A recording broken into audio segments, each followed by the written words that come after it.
দর্শক জাগো ভাই তিস্তা বাঁচায় যে দুই দিনের দুই পাশে দুই তীরের যে মানুষের দুঃখ লাঘব যে তিস্তা পারবাসীর যে এই দুঃখ দুর্দশা এই ঘোষানোর জন্য জাগো ভাই তিস্তা বাঁচাও কর্মসূচি হাতে নিয়েছেন উত্তরবঙ্গের বিএনপির সাংগঠনিক সম্পাদক অধ্যক্ষ আসাদুল হাবিব দুলু। তিনি কিন্তু প্রধান সমন্বয়ক হিসেবে এই কর্মসূচি হাতে নিয়েছেন। লাগাতার 2 দিনের কর্মসূচি কিন্তু 17-18 তারিখেই কিন্তু লাগাতার কর্মসূচিতে তিস্তা পাড়ে সাধারণ মানুষ এবং তিস্তা পাড়ের মানুষদের নিয়ে কিন্তু লাগাতার কর্মসূচি ঘোষণা দিয়েছেন। সেই কর্মসূচি সফল করতে কিন্তু উত্তরবঙ্গের বিএনপির নেতারা এবং লালমিয়ার জেলা বিএনপির যারা নেতৃত্ব দেন তারা এবং সাধারণ মানুষ কিন্তু এই কর্মসূচি সফল করার জন্য বিভিন্ন কাজ করে যাচ্ছে। এই কর্মসূচি সফল করার জন্য মাঠে তৎপর কিন্তু বিএনপির নেতারা রয়েছে। আমরা কিন্তু হাতিবান্ধা এখন পর্যন্ত হাতিবান্ধা পাটগ্রামে কিন্তু এই প্রোগ্রাম সফল করার জন্য কিন্তু তিস্তা ব্যারেজ এলাকায় তাঁবু টাঙানোর কাজ চলছে এবং ব্যারিস্টার হাসান রাজী প্রধানের নেতৃত্বে কিন্তু বিএনপির এবং অঙ্গ সংগঠনের প্রতিটি নেতাকর্মী মাঠে কাজ করে যাচ্ছে। সেই ধারাবাহিকতায় আমরা আজকে কথা বলবো হাতিবান্ধা উপজেলা মৎস্য বিদ্যালয়ের আহ্বায়ক জনাব ওবায়দুল ইসলামের সাথে। আমরা তার কাছে জানতে চাইবো আসলে বিএনপি কতটা এই কর্মসূচি সফল করতে কাজ করে যাচ্ছেন এবং কত লোকের সমাগম হতে পারে তিস্তা পারে। বিসমিল্লাহির রহমানির রহিম। আপনাকে ধন্যবাদ। আপনি জানেন উত্তরবঙ্গের লৌহ মানব অধ্যক্ষ আসাদুল হাবিব দুলু ভাই জাগো ভাই তিস্তা বাঁচাই যে প্রোগ্রামটা হাতে নিয়েছে, নিঃসন্দেহে এটা আমাদের জন্য উত্তরবঙ্গবাসীর জন্য একটা ভালো উদ্যোগ। এই উদ্যোগকে আমরা সাধুবাদ জানাই। এ কারণেই এরপরেও আমাদের হাতিবান্ধা এবং পাটগ্রামের ধানের শীষের প্রার্থী ব্যারিস্টার হাসান রাজী প্রধান, ইনি এখানকার সমন্বয়ক, ইনি এবং অধ্যক্ষ আসাদুল হাবিব দুলু ভাই যে উদ্যোগটি নিয়েছে, এই উদ্যোগটির মাধ্যমে আমরা হাতিবান্ধা উপজেলার আমরা যারা যে দায়িত্বে আছি, আমি যে একটা সংগঠনের দায়িত্বে আছি, আমি আমার সংগঠনের পক্ষ থেকেই বলবো যে আমরা আমার সংগঠনের পক্ষ থেকে স্বতঃস্ফূর্তভাবে অধ্যক্ষ আসাদুল হাবিব দুলু ভাইকে ধন্যবাদ এবং কৃতজ্ঞতা জানাই। কারণ এরকম উদ্যোগ বিগত দিনে কোনো সরকার নেয় নাই। এই বিগত দিনে তারা কি করেছে, তারা তাদেরকে আখের গোছানোর জন্য, তারা লক্ষ লক্ষ কোটি টাকা কামানোর জন্য তিস্তা পাড়ের মানুষদেরকে নানান প্রতিশ্রুতি দিয়ে এরপরে তাদেরকে এই পানিতে ভাসিয়ে তাদের জমি জামা থেকে শুরু করে ফসলি আবাদ সবকিছু কিন্তু তারা নষ্ট করে এরকম তারা একটা বিভৎস অবস্থায় ছিল। এইটা দেখে অধ্যক্ষ আসাদুল হাবিব দুলু মহোদয়, উনি তো আগের সাবেক প্রতিমন্ত্রী ছিলেন, এরপরও উনি যে এখনো এমপি হয় নাই, এরপরও উনি সাধারণ মানুষের যে কষ্ট দুর্দশা দেখে উনি যেভাবে কাজ করে যাচ্ছে, আসলেই এটা একটা ইতিহাসের একটা স্বর্ণাক্ষর আমি মনে করি লেখা থাকার দরকার। কারণ যে লোকটা নির্দয় নির্বিঘ্নে সাধারণ মানুষের কথা বলে, সাধারণ মানুষের নিয়ে চিন্তা করে, এই লোকটা আসলে একজন, আমি বলবো দুনিয়াতে সে একজন মানব, মানে সে একদম সবচেয়ে উৎকৃষ্ট মানের মানুষ।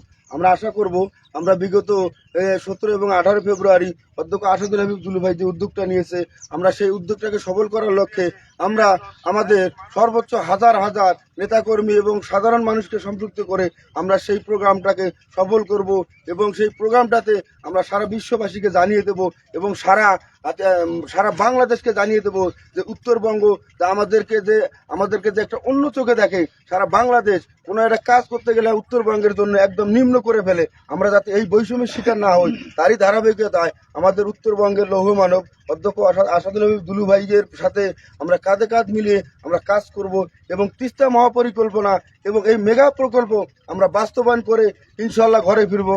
ধন্যবাদ আপনাকে। তবে আসলে বিগত সরকারের আমলে কিন্তু আওয়ামী লীগ সরকারের আমলে কিন্তু তারা কিন্তু এই তিস্তার কাজের কথা বলে, তিস্তা মহাপরিকল্পনার কথা বলে কিন্তু তারা ভোট নিয়েছে, কিন্তু এই তিস্তা পাড়ের মানুষের দিকে দুঃখ দিকে তারা কিন্তু কাজ করে। আমরা এখন তিস্তা পাড়ের মানুষের সাথে কথা বলবো। আসলে এই মহাপরিকল্পনা এই কর্মসূচি ঘিরে আপনাদের প্রত্যাশাটা কি?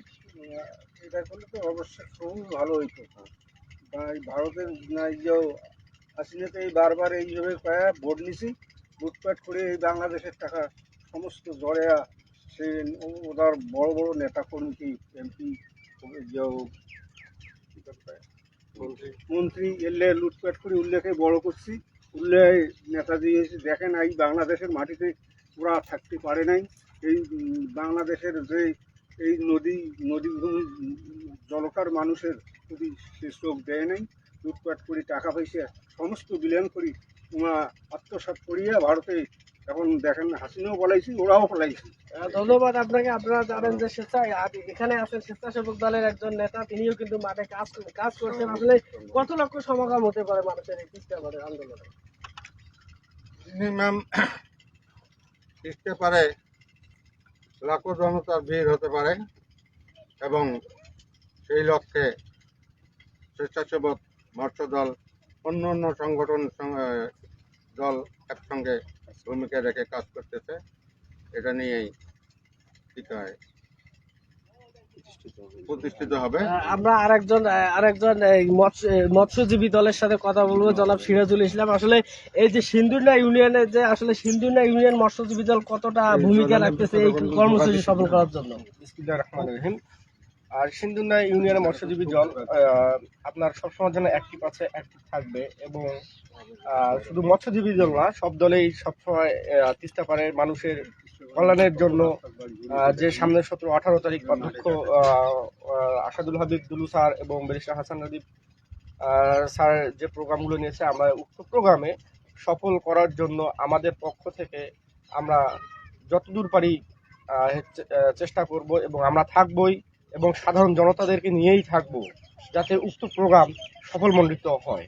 ধন্যবাদ আপনাকে। দর্শক, আপনাকে জানিয়ে রাখি যে আসলে তিস্তা পাড়ের যে দুঃখ দুর্দশা, এই দুঃখ দুর্দশা লাঘবের জন্য কিন্তু অধ্যক্ষ আসাদুল হাবিব দুলুর প্রধান সমন্বয়ক হয়ে কিন্তু এই কাজটা কর্মসূচি হাতে নিয়েছেন এবং 17-18 তারিখ কিন্তু লাগাতার কর্মসূচি পালনে কিন্তু বিএনপি এবং অঙ্গ সংগঠনের নেতারা নিরলসভাবে কাজ করে যাচ্ছে।